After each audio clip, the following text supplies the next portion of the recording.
O Brasil é membro fundador das Nações Unidas e participa em todas as suas agências especializadas. O Brasil está entre os 20 maiores contribuintes das Nações Unidas em operações de paz.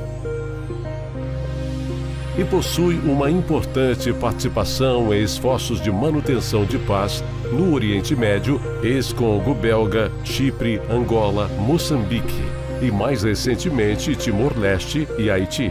Entre 2010 e 2011, o Brasil cumpriu o mandato de um assento não permanente no Conselho de Segurança da ONU por 2 anos, junto com o Japão, e foi eleito em 2021 para fazer parte desse mesmo cargo entre os anos de 2022 e 2023. O Brasil foi o membro eleito mais vezes para o Conselho do que qualquer outro estado da ONU.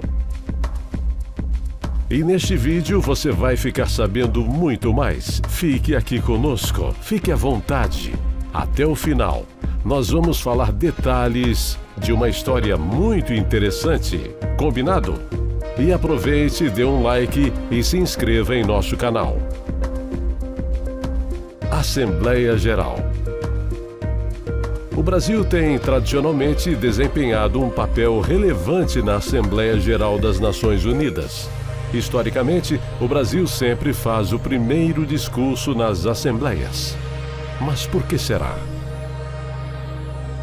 A ordem tradicional dos discursos: Brasil primeiro, Estados Unidos em segundo, e depois os demais países, de acordo com o sistema que leva em conta, entre outros critérios, o nível de representação, se é o chefe de Estado quem vai falar, ou um ministro, ou um embaixador. Só começou, de fato, em 1955, na 10ª Assembleia. Antes disso, México, Estados Unidos, Canadá, Cuba e Filipinas também já haviam feito a abertura. Fato é que esse privilégio dado ao Brasil não é uma regra escrita. Nenhum texto ou norma da ONU determina que os brasileiros sempre façam um discurso inaugural da Assembleia. É por isso que, depois do estabelecimento da tradição da ordem dos discursos, a partir de 1955, o Brasil não falou primeiro somente em 2 oportunidades. Nos anos de 1983 e 1984, o então presidente dos Estados Unidos, Ronald Reagan, discursou antes do representante do Brasil. O então ministro das Relações Exteriores do governo João Figueiredo, Ramiro Saraiva Guerreiro. Mas por que este privilégio foi dado ao Brasil? A página oficial da ONU sobre o protocolo da Assembleia Geral diz apenas que certas tradições emergiram ao longo do tempo, incluindo a ordem dos 2 primeiros países a falar: Brasil e Estados Unidos. A explicação usual é que os Estados Unidos falam em segundo lugar, por serem o anfitrião da Assembleia, e o Brasil em primeiro, em reconhecimento ao papel desempenhado pelo brasileiro Osvaldo Aranha, que nasceu no ano de 1894 e morreu no ano de 1960. Quem foi Osvaldo Aranha? Osvaldo Euclides de Souza Aranha nasceu em Alegrete, Rio Grande do Sul, no dia 15 de fevereiro de 1894. Foi aluno do Colégio Militar do Rio de Janeiro. Em 1916, diplomou-se pela Faculdade de Ciências Jurídicas e Sociais do Rio de Janeiro. Foi um político, diplomata e advogado brasileiro, um dos nomes de maior destaque no cenário político brasileiro entre 1930 e 1954. E nos primórdios da Organização das Nações Unidas, ele presidiu a primeira Assembleia Geral Especial das Nações Unidas, realizada em 1947, e a segunda Assembleia Geral Ordinária, no mesmo ano.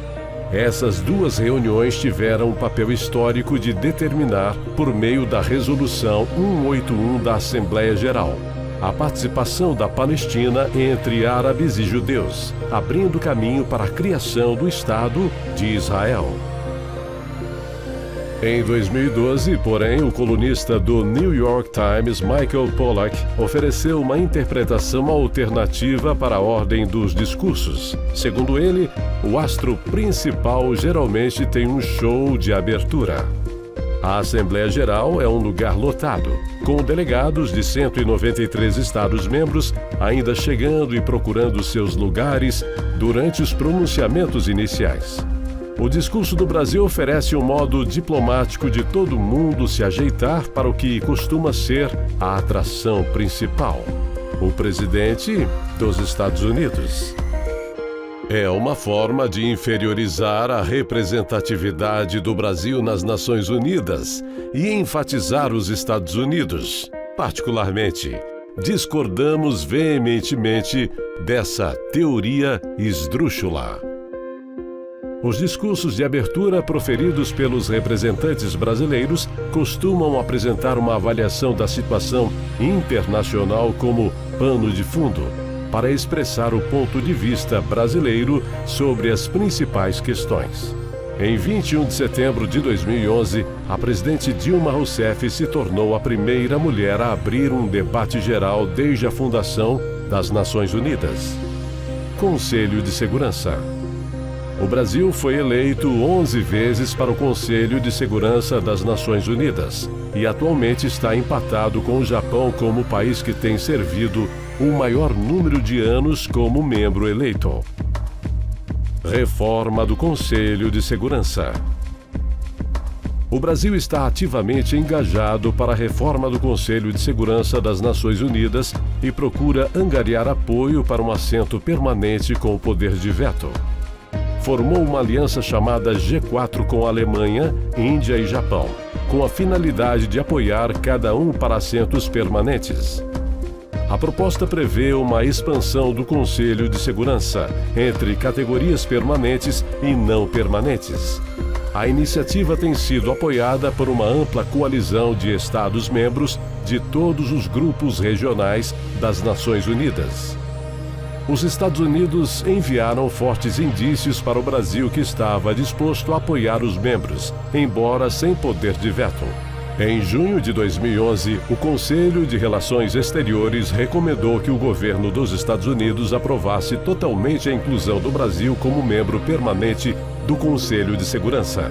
O Brasil também recebeu o apoio de outros membros permanentes como Rússia, Reino Unido, França e China, além da comunidade dos países de língua portuguesa.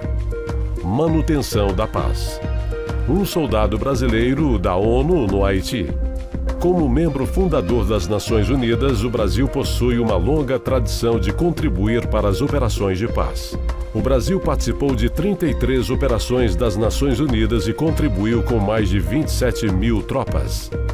Atualmente, o Brasil contribui com mais de 2.200 tropas, observadores militares e policiais nos 3 continentes. O Brasil liderou o componente militar da MINUSTAH desde a sua criação em 2004. O comandante da força é o general de exército Luiz Eduardo Ramos Pereira, do Exército Brasileiro. O Brasil possui o maior contingente da MINUSTAH, com 2.200 militares ativos.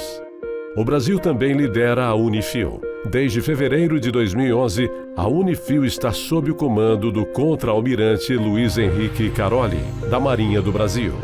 A fragata classe Niterói, União, é o navio líder da frota que inclui vasos de outros países. Contribuição financeira. O Brasil é o 10º maior contribuinte para o orçamento regular das Nações Unidas, com uma contribuição líquida de 38 milhões de dólares, pelos dados de 2012.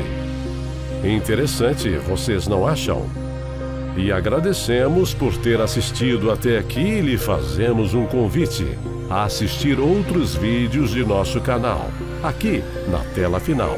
E também pedimos seu apoio porque não recebemos incentivo financeiro nenhum. Você pode nos apoiar. É simples, está a um clique.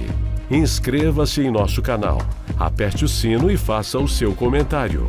Nos conte o que você achou do assunto aqui abordado. Aguardamos seu comentário. Um forte abraço e até a próxima!